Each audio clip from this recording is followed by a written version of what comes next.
Good morning, guys. Morning. Morning, Al. So, what's up? Same old stuff. It's way too early, way too much traffic. You know, driving through Franklin County, I can't believe sometimes how much traffic there is. Sometimes I just think to myself,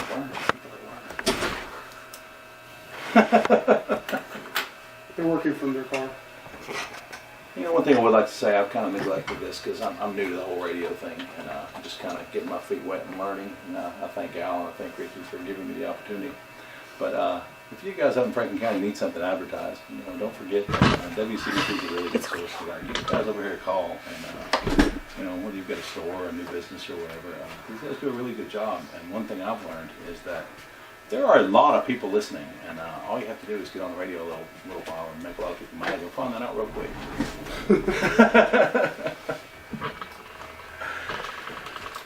Let me just start with what I'm about to say. Comes with apologies to Dan Carlin, who is one of my favorite former talk show hosts on the radio, and now he's a podcaster. And I'm not sure if I can plug him, so I won't. But if you check your podcast for Dan Carlin, you'll find out who I'm talking about. But I'm going to channel him a little bit in the show, and what I'm about to say, I think, really needs to be said and heard coast to coast, and it really comes better from Dan Carlin's mouth, and I'm paraphrasing, you know, his 3-hour podcast that I listen to, but I really think this needs to be said, and he echoes a lot of the sentiment that I've had regarding politics. You know, I've had a lot of trouble lately expressing my political opinions because, like many of you, I have pretty strong feelings about what's going on. My emotional side seems to oscillate between nihilism, you know, that feeling of doom and gloom, and that there is no hope. And if you listen to the last show, you probably picked up a little bit on that.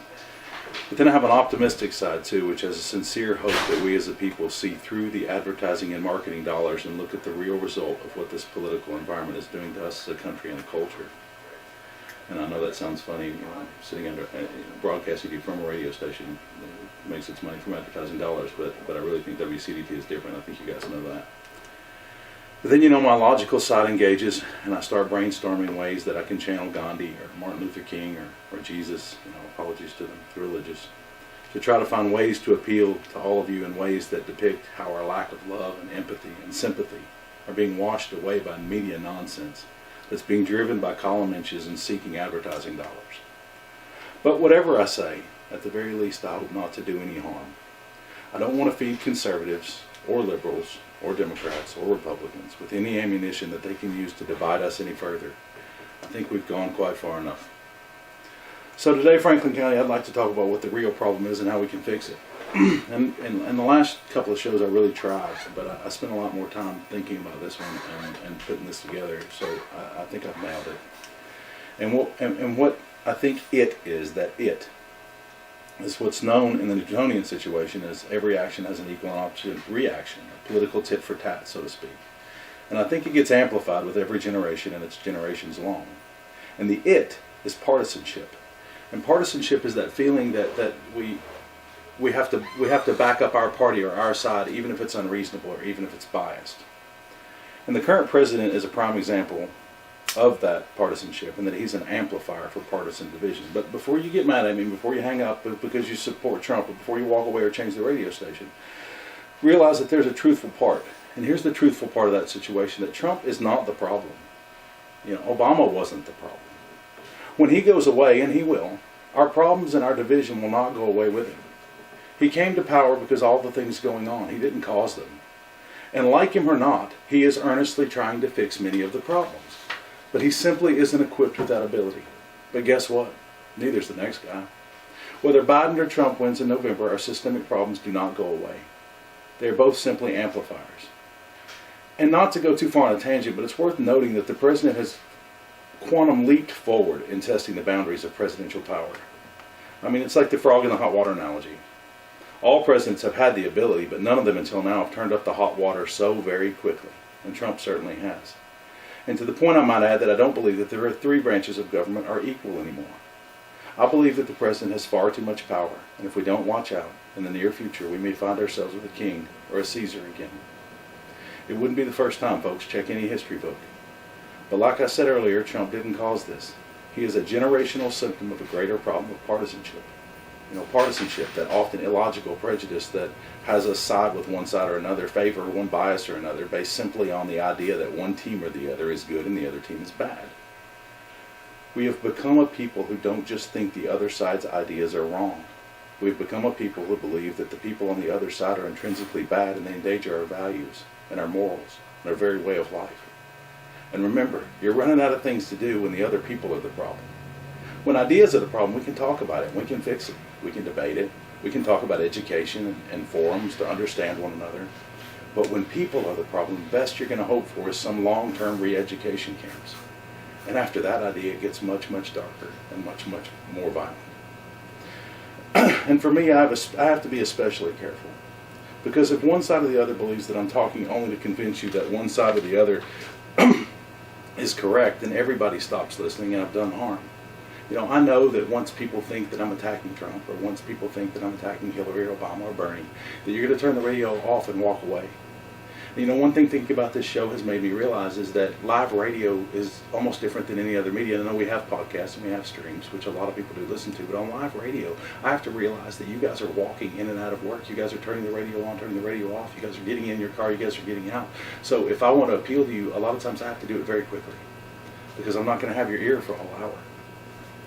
Now, I do believe, back to the division, that there is a silent majority that aren't so very super angry with one another. And sometimes I wonder if those aren't the people who don't vote at all. And sometimes I wonder if we as a human race would still hate one another or have as many ideological problems and would be willing to kill each other if something global happened, like an alien invasion. Like, you ever think about that, Ricky? Like, if aliens invaded, would we still, hate the Middle Easterners, or would we still have conflict with China or Russia, or would we all, group together to fight off the aliens and find some harmony? I can answer that question very easily. I remember September 12th, 2001,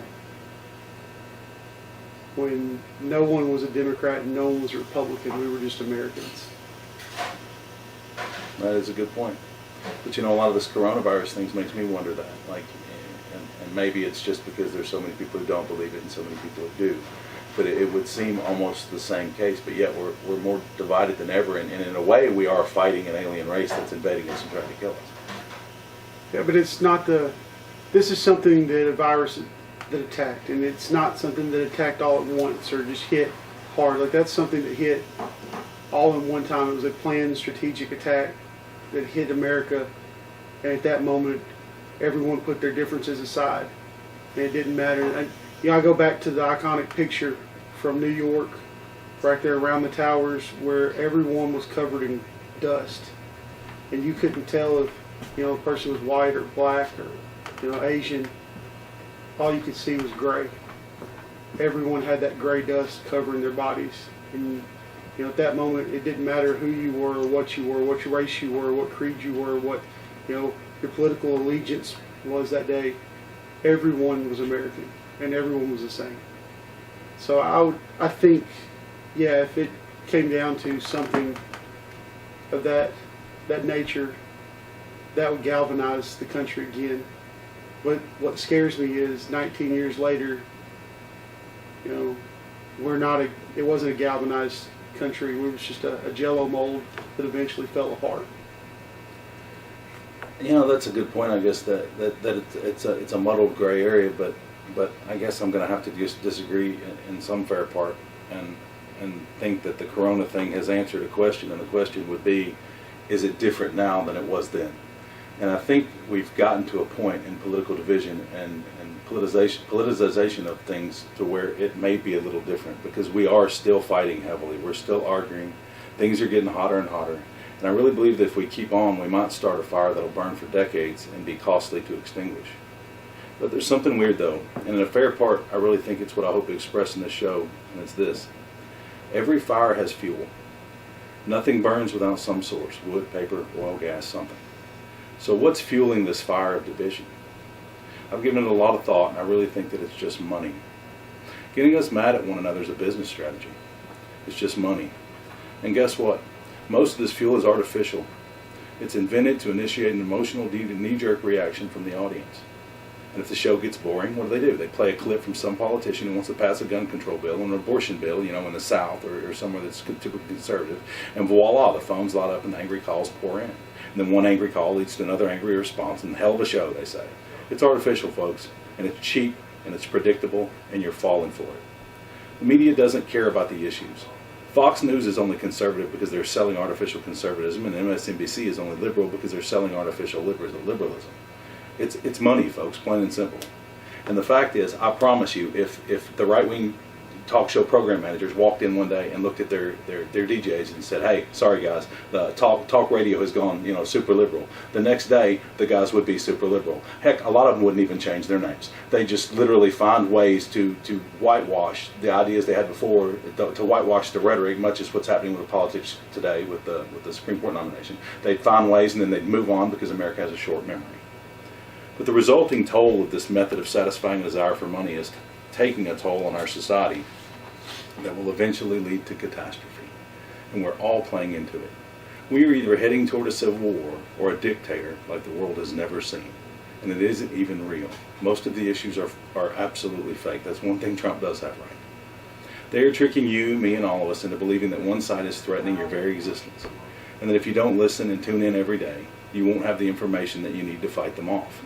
But the whole idea is not only fabricated, it's harmful to both sides. In a country like ours, it's all about convincing a decent number of people who aren't like you to join with you over something if you want to get anything done. So when we alienate everyone on the other side of the political fence, we're making it harder to achieve our own goals. We're hurting ourselves, and then nothing happens. Now, many of you might say, "Hey, are you talking about compromising with communists or socialists or Nazis?" No, of course not. But I think collectively we're making a mistake here, and it has to do with strawmanning the other side. Are there Nazis amongst Trump supporters? Well, sure. We saw them. We've seen them at the rallies. We saw them do the marches, and we saw them. Are there communists and socialists and Maoists among the Antifa people? Sure. We saw those side of support. Do they really represent? I'm going to go with not that many. And what I hope you all realize is how much of a luxury it is during softer and more peaceful times to have these types of conversations, because we can afford to alienate our neighbor. Because we don't have to share toilet paper or canned goods with them in order to survive, or even worse, a foxhole. When did we get to the point where we no longer say that other people's beliefs are the problem, but we are saying that they are the problem? When did we get to the point where we are legitimately afraid to engage in a meaningful conversation with a conservative and possibly divulge that we may have a belief that may be liberal, or vice versa? We have allowed the media to convince us that the other side is dangerous to our country and our way of life, not because of what they believe, but because of who they are. And that's just not true. And if you think who they are is a Nazi, or some communist who wants to line up all the capitalists and shoot them or put them in a gulag, then I see your point. But I know people who happily voted for Bernie Sanders.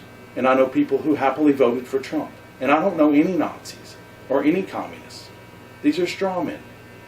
We have picked a fight with moral absolutes that you can't compromise with, because they're evil. And then we pretended that everyone in the other camp is one of those people, but they're not. And in fact, by doing this and grouping these people together, you've made it harder for us to identify the truly evil fringe types who need to be isolated. You're giving the Nazis and the communists cover by throwing all the grandmothers who voted for Bernie into their group simply because they couldn't stand Trump in the same category. Folks, this has all been done for one reason and one reason alone, and it's all to make the reality show of American politics more appealing. So that you watch, you can see the commercials. We buy the junk they're selling, and so that the reality show or the talk show radio or the news, and I put news in quotes there, can make a profit from the misery they dispense. How often do you hear, your way of life is in danger, folks. This is going to happen, this is going to happen. Just wait till after the commercial, and I'll tell you why. Well, guess what they got you to do? They got you to watch the commercial. And it's disgusting. And it's destroying us from within, and it's leading us to a zero-sum game type of partisanship that incites us to hate our brothers and sisters. The partisanship is so bad, actually, that people are openly supporting the most absurd statements, behavior, and ideologies purported by the prospective sides. I've never known a more accurate time to remind everyone that the emperor wears no clothes. And for those of you who have forgotten the emperor wears no clothes, it's a reference to a fairy tale. And in it, the emperor is a vain man, overly concerned with his clothes, spending a lot of money on them. And then two con men come to town and they make an offer to make the best clothing ever, with special properties that make the clothes invisible to those unfit for their job or for those that are stupid. The emperor hires them, but they make nothing at all. As the people come to check on the progress, they see nothing but fear. But they must be stupid or unfit for the job because they shower it with praise. The emperor finally comes to see the progress and is equally afraid to admit that he sees nothing too. The entire kingdom eventually praises the clothing and how magnificent it is. Upon its completion and unveiling in the town square, only a child speaks out that the emperor is wearing no clothes. Everyone finally admits that they see nothing, either including the emperor, and the lie gets exposed. Well, that's what I'm trying to do, folks. I'm trying to expose the lie. So stop pretending. Stop pretending what's happening is good. Stop pretending your side is right. Let's look at what's really happening. Let's look at what really is good, regardless of whether they have an R or a D next to their name. Regardless of whether you went all in and spent $500 on Trump gear and your yard is decorated. That's not helping. The partisanship isn't helping. The divide isn't helping. Talk to your neighbor. Find out why your liberal neighbor has a Biden sign. Find out that, regardless of how you feel, most of us don't. I think the silent majority honestly doesn't want either of them, and either of them are a symptom of the problem, not the problem. And so was Obama. I mean, one thing I came to realize, especially working for the Libertarian Party, an independent party for so long, is that independents never get elected. But I really think they have. I think that was a misnomer. I think I was wrong, because I think 2 independents have gotten elected. I think Trump is an independent because he's certainly not a Republican, and he really follows nothing that the Republican Party claims to stand for. And Obama really wasn't a Democrat. He really stood for nothing. I mean, they were kind of fringe candidates that came out of nowhere and ended up winning and taking over an establishment that really didn't like them but was forced to comply because the emperor was so close. When's the last time you voted for a president that you felt deserved to be elected? Well, that's probably a JD question for me because I'm a Libertarian, so it would have been last election. I think Gary Johnson is who I voted for last election, a Libertarian candidate, and I really think he was a good choice. But I mean, I do see your point when When's the last time a president was elected that you felt deserved to be in office? How's that?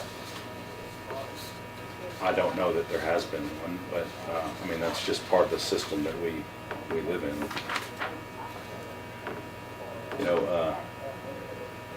10 years ago, 15 years ago, when I first started thinking about politics and getting it, I guess it was probably prior to that. It was probably when Rush Limbaugh started his TV show and Clinton was in office in the 90s. I was griping about the system and how messed up the system is. And the system I'm talking about is a system beset by corruption and controlled by a duopoly who are beneficiaries of that corruption. And that hasn't changed. It's only gotten worse. I mean, we all know that politics is corrupt. But that's where we really need to start appreciating the other side. Like the impeachment issue, for instance. Okay, well, I mean, how do you feel about the impeachment?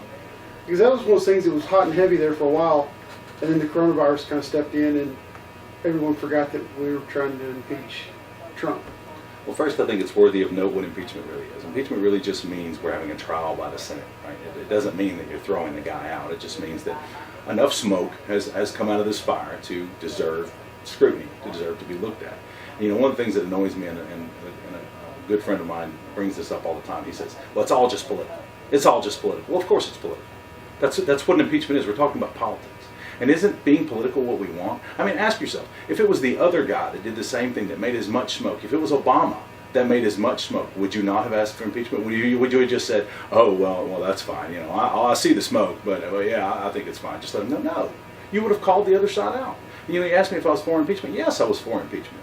And I would have been for impeachment of Obama. And I would have been for impeachment of Bush. And I would have been for impeachment of the other Bush. And I would have been for impeachment of Reagan. I think if we would have impeached them more, I think we would have less problems with the power grabs that they have now. I think if we held them to a standard of law, I mean, that's the whole reason that law works, right? We say that if we enforce the laws, people quit doing it, right? Well, if we enforce impeachment, enforce laws, and hold their feet to the fire, I think we wouldn't see as many problems now with the emperor wearing no clothes and the power grabs that the president has made. Yeah, but for me, I think sometimes, especially in this situation, I think the impeachment was more, it was a peeing contest. But isn't that what you want? Don't you want the other side to hold the other side to account? I mean, you have the most accountability, yes, but to abuse power, no. Because I feel this impeachment was more of abuse of power than it was accountability. It was, well, we've got the numbers now, and we don't like who's in charge. We can make this happen. We can get him out of office and we could put someone else in.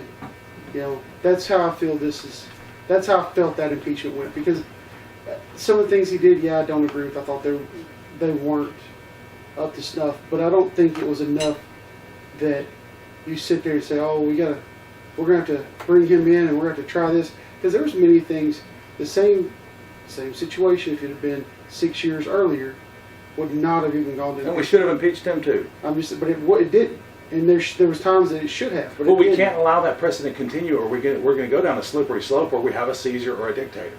If we keep allowing the president to grab power and don't hold them to account. I have no problem with actually holding them to account. I just don't want to see people holding to account because like your friend said, it's political.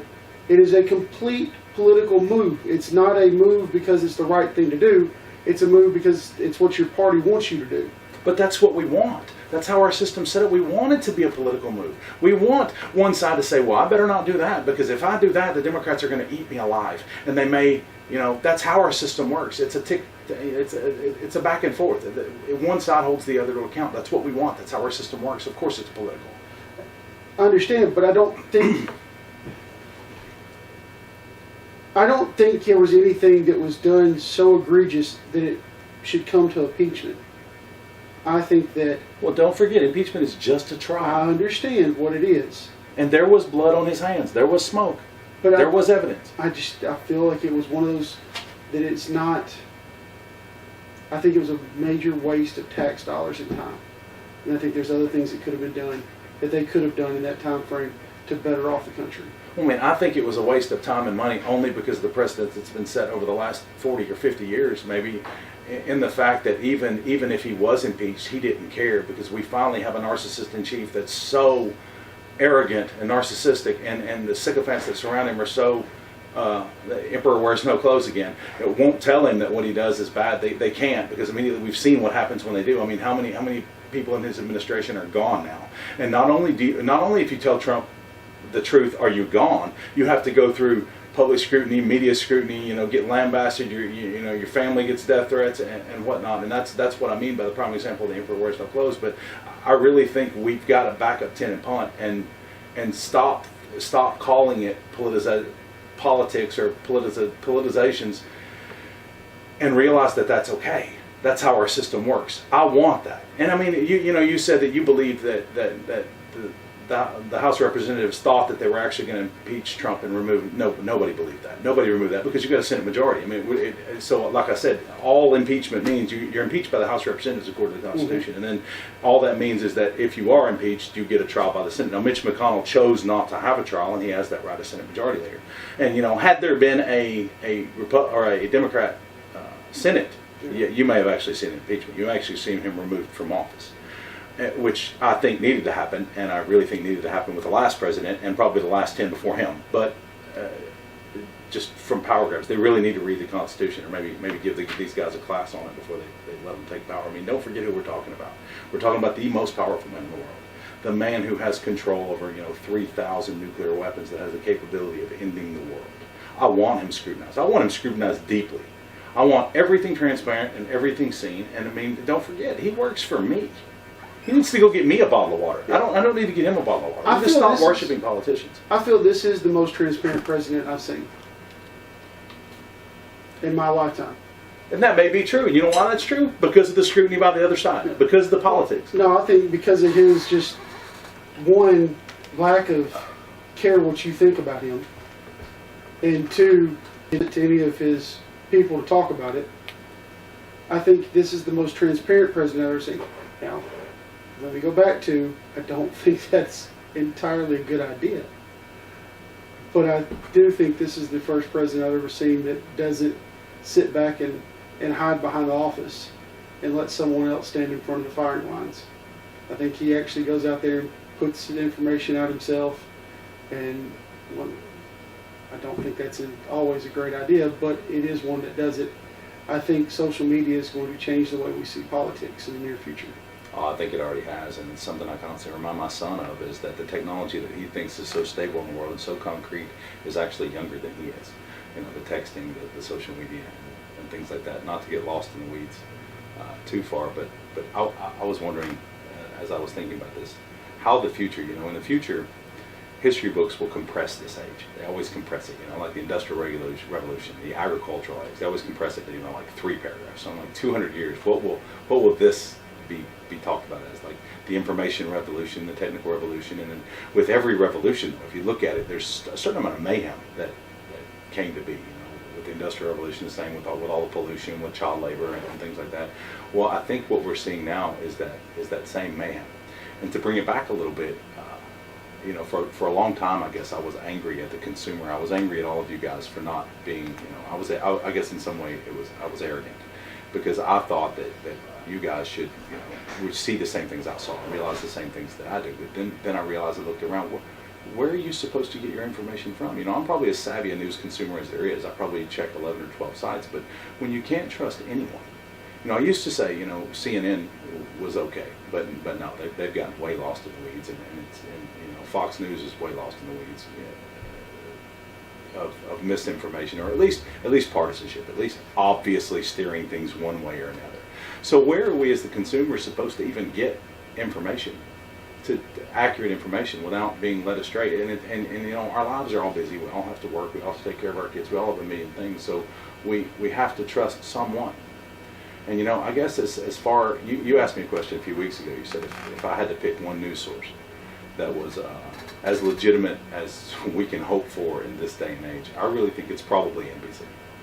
I think they do a pretty fair job of trying to be objective and trying to make the consumer aware of when it's political, when what they're about to say is very politically biased, when it's commentary, when it's opinion rather than when it's news.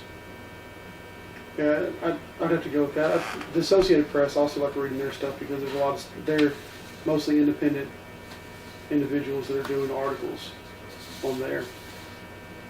Yeah, but getting back to what you were saying with the government and the duopoly, and the fact that for years I felt this. I don't think it's the right or the left that's the problem. I think it's the middle that's the problem. Because there's too many people who we're just going to ride the course and not actually stand up for what you believe or what you feel. You're just going to, well, that's not too bad on this side. And I'm a prime example of one of those people.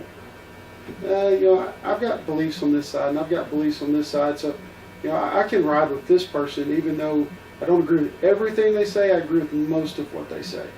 Or I can go with this guy because I believe in these 3 points he's got, and I really don't like that one. It's the fact that in the middle, I don't do my due diligence to find there is more than just 2 parties. There is another option. There is something else you can look at. And it's funny because they don't let it happen. There's not a debate where you've got every person that's actually running for president in the debate. But there's so many candidates when this thing starts off that you can find one that really fits what you believe in. Yeah, but once they get there, can they do anything? Or are they surrounded with partisan hacks who literally force and threaten them to either follow, their agenda or you're gone? Well, the same thing for not just president, for any office. Sure. We had the candidates night here in Franklin County where they invited all the candidates to come in and speak before the primary down there at the pavilion. I sat there and listened to 6 people that are running for, different seats, and listen to them talk, and they were so different in their approach that you can find one that's almost tailor-made to how you feel. And then you got to back that candidate. But there's 2 people who are like, well, I really like this guy. One got an example, I can't remember his name. He was a military vet, spoke real well, and I heard a lot of people, I really like him, but he ain't going to win. I just heard 40 of y'all say you liked him out of the 60 people sitting here. How's he not going to win? So in political circles, 1 person turns into 5, 5 turn into 50, right? So if each one of those 40 people would have went out and talked to the people in their circle, but about that guy, and they all agreed, then yeah, you can get him elected. So that's my thing, is people now, you let, and we're just as bad here at the station as anywhere else, you let the media drive you towards the candidates that we feel have a chance of making it. and then we make you feel bad about voting for the ones that you really believe in, because we tell you, well, that guy's they don't have a shot. Well, I think, and I'm going to paraphrase quite a bit here, but John Quincy Adams said something to the effect of, vote for the candidate that you want, even if you vote alone. At least you can sleep at night, right? So that's where I get back to, I feel it's the people in the middle who are causing the biggest problem here. But where are the leaders? Where are the strong? And I can say that, and I can say that if I were elected as a senator or representative or whatever, and I had to go to legislature, now I'm only saying this because I was a lobbyist at the legislature for a long time, so I saw how it works and I saw what goes on. And for the most part, they're worshipped. And there's plenty of sycophants, and there's a trail of people behind them that are basically worshiping and bowing into them. At the end of the day, they're just people that are supposed to represent you. Like I said, they work for you. And I believe that I could stand on the House floor and do my one term, because I promise you, if I were to get elected, I'd only get one term, because I would stand opposed to most everything that they're doing, especially the spending of everybody else's money so freely. But where are those people that are strong enough not to have, the fact is, if you have any political aspirations beyond the seat that you occupy, you must follow and toe the line because of partisanship. You must follow what the Republican, kingmakers tell you to do. I promise you, if you were elected to representative, then there's someone in that region or someone in that area that has the governor on speed dial and can absolutely steer your agenda or, run you out of office. Two major things, in my opinion, that changed the whole perplexity of politicians. One was when they decided to give them a stipend, because for many, many years, they didn't get paid. It was you did this because it was your duty and your obligation to your country. And they ran for office and they served, and they did not collect a check for many years after. But which one of us can afford that? Well, I'll say it. And the second thing is when the government decided, the FCC decided they were going to allow licensings for television. But the only thing was, we'll give you these airwaves, but you have to guarantee a 1 hour a night broadcast of news on your show. That should have been with a stipulation, you are not allowed to sell advertising during that 1 hour.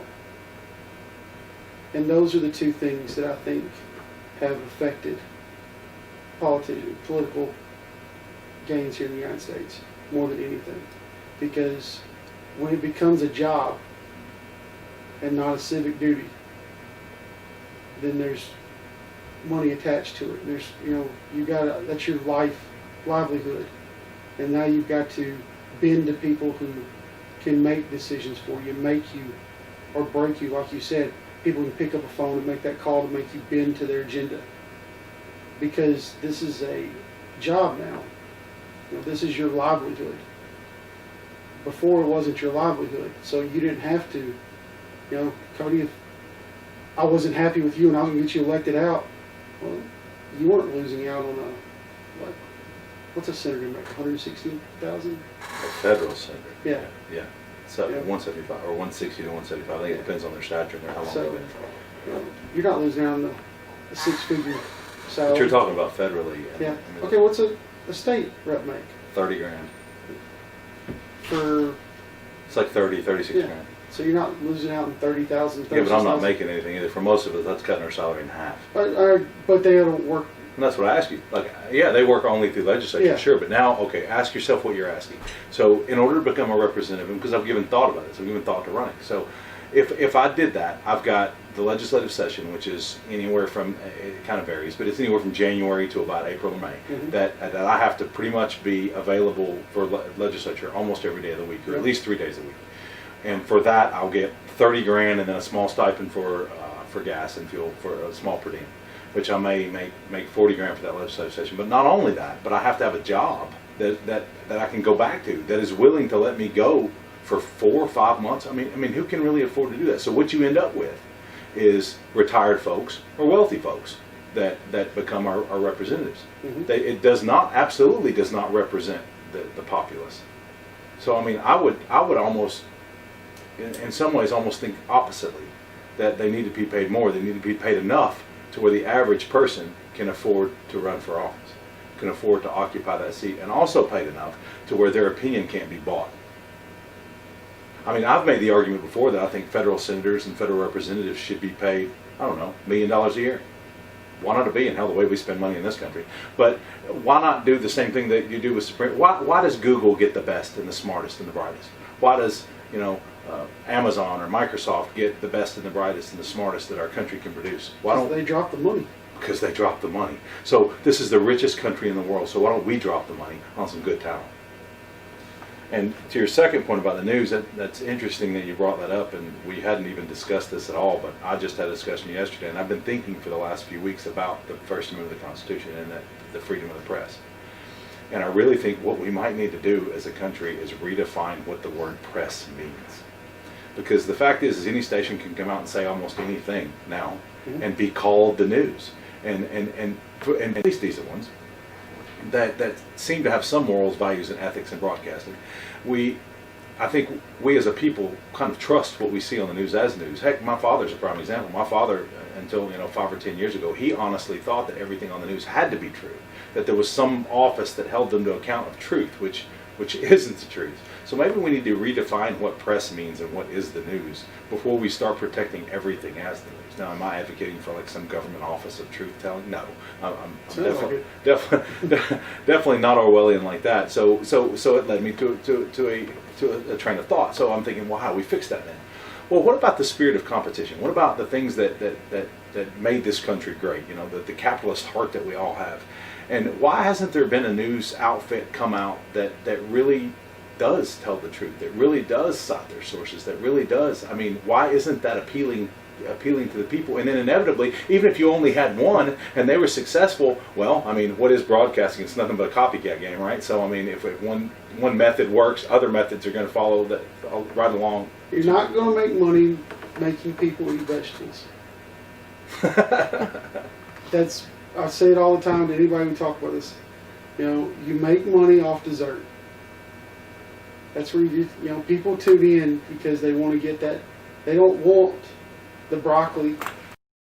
So the same thing, what you're saying, the same thing that made this country great, the desire to be prosperous and the desire for money is the same thing that's ruining it. Yep. That reminds me of capitalism. A Latin quote I heard once that stuck in my head. Quod me nestere, quod me destruit. That which nourishes me also destroys me. I mean, you think about it, in all honesty, no one wants to be told they're wrong. No one wants to hear that the news they've been listening to and that they swear by is false. Okay, Roger Ailes. It's the truth. Roger Ailes, the creator of Fox News, once famously said, America doesn't want to be informed, America wants to feel informed. 100%. So how do we fix that? And I mean, don't you believe that there's probably a silent majority out there listening to us right now? I want to. That want to also? I that think it's the loudest voices that we're hearing that don't want to? I don't believe it's a majority. You don't believe the silent majority is a majority? No, not even close. I think the two sides, the left and right side, that enjoy their Fox and their CNN, are not going to take to a merger, a marriage between the two, of a company that comes out and just flat out tells you, hey, you're wrong on this one. This is actually what was said. There was a whole 30-minute press conference.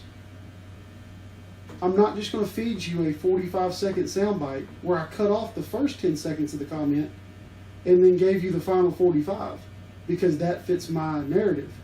Or I'm not going to give you the first 45 and I cut out that last, 15 seconds because that last 15 seconds is where they actually bashed everything that we're trying to get you to believe. I'm going to give you the whole 30 minutes. I'm going to let you listen to it yourself. And I'm going to let you make your opinion. No, you don't get paid by letting people make their own opinions. You get paid by giving them their opinions. Somebody, I forgot who it was, but somebody famously once said that in a democracy, the people get the president they deserve. So what you just said kind of resonated, that the president that we have literally and figuratively a reality TV show host, is now our president. But it's a reflection of the times we live in, the Kardashian times, the cops, the reality shows, the instant gratification that we live in. So the president that we have is literally a reflection of the times we live in. You're never going to, I'm not going to say never, but it's rare you're going to find someone in this business that owns a business like this that will come out and tell you that is the whole truth of it, is it is never going to be a fair market when it comes to news, because a fair market doesn't pay bills. Well, then maybe what we're having now is a necessary evil.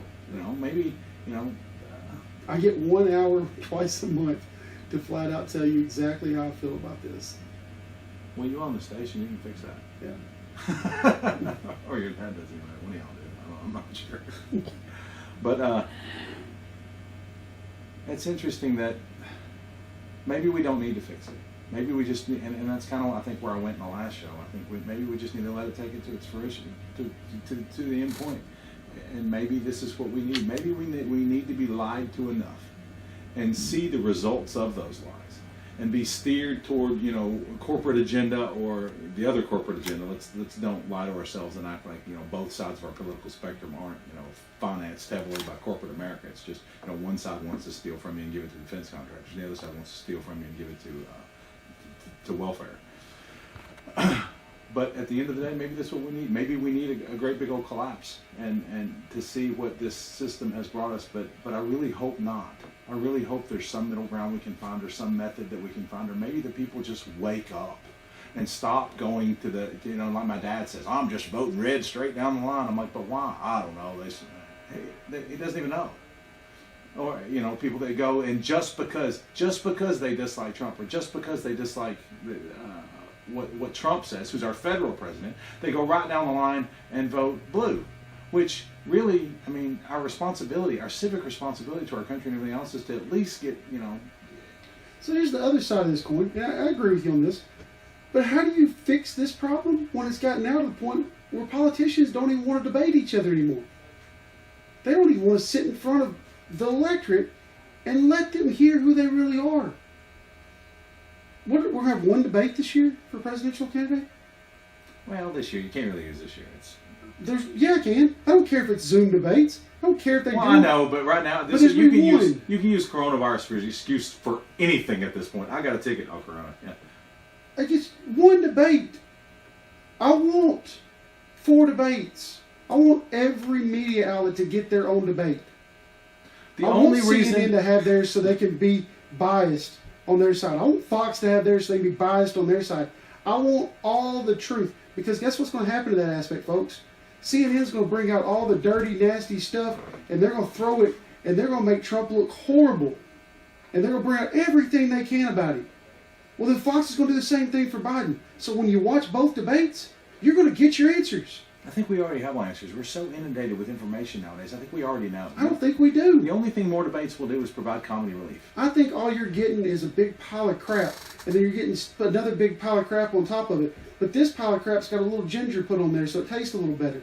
That's all they're feeding you is crap, crap, crap, crap, until you get to the point where, hey, that tastes pretty good. Can I have some more, please? Please, sir, may I have another? Stockholm syndrome. No, that's all it is. I'm getting force-fed crap until I decide it's safe.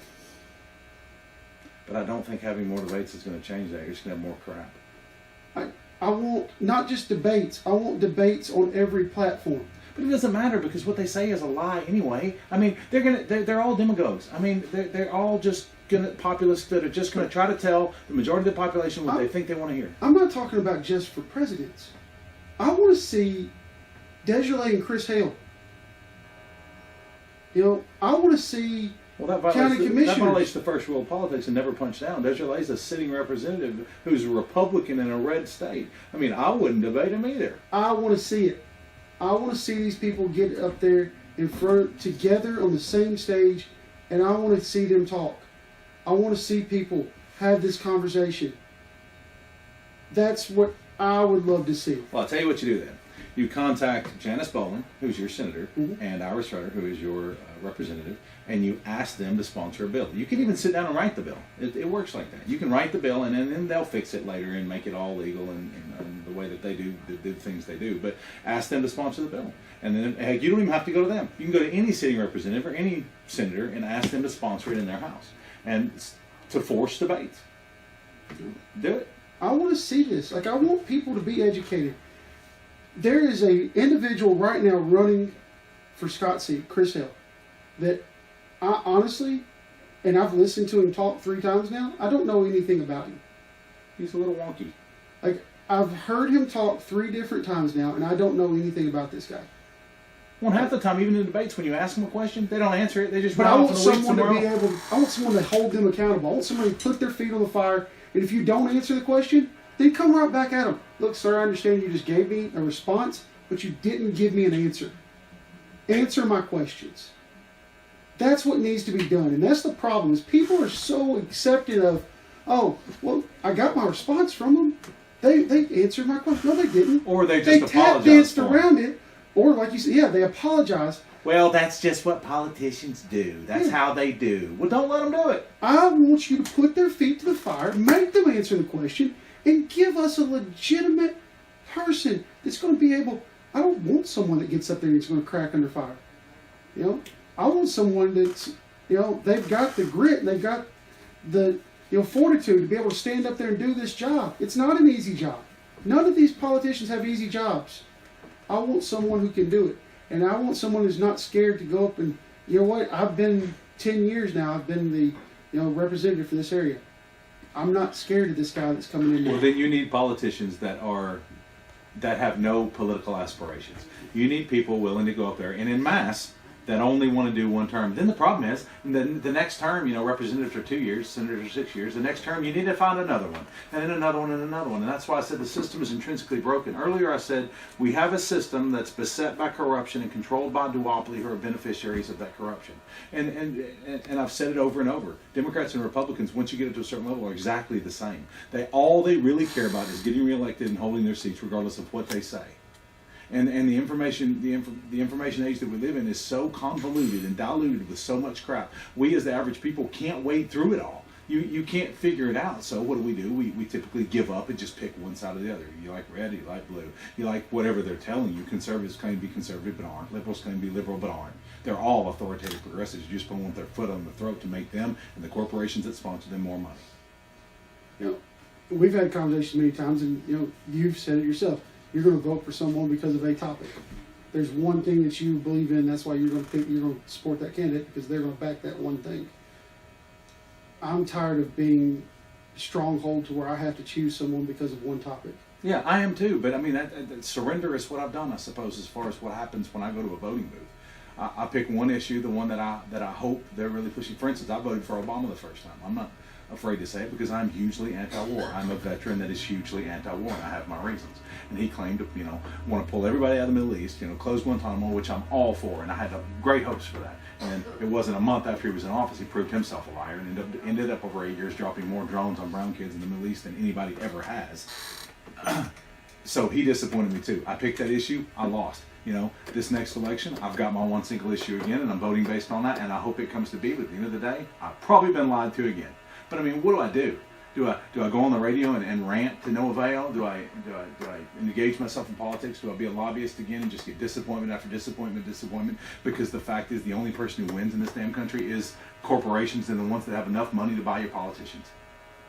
And that's wrong. And that's where, in some ways, and there's another good friend of mine's wife who I just talked to yesterday, and she hates my opinion on this, and that's in some ways I've given up, and I think maybe a civil war or revolution is what we need. Maybe it needs to burn, because like Chris Hedges said, the only real change ever happens in the streets. This isn't going to change until it collapses. People have way too much stuff. People are way too comfortable. Nobody's going to get out in the streets and fight for anything while they have all this stuff. And we've been pacified by money. We've been pacified into slavery. We've been pacified to lose our freedom and to pretend that we have it for the comfort. You know, we are very, very comfortable slaves. That's a strong way of putting it. It's about time to wrap up for the show. Thanks for tuning in today.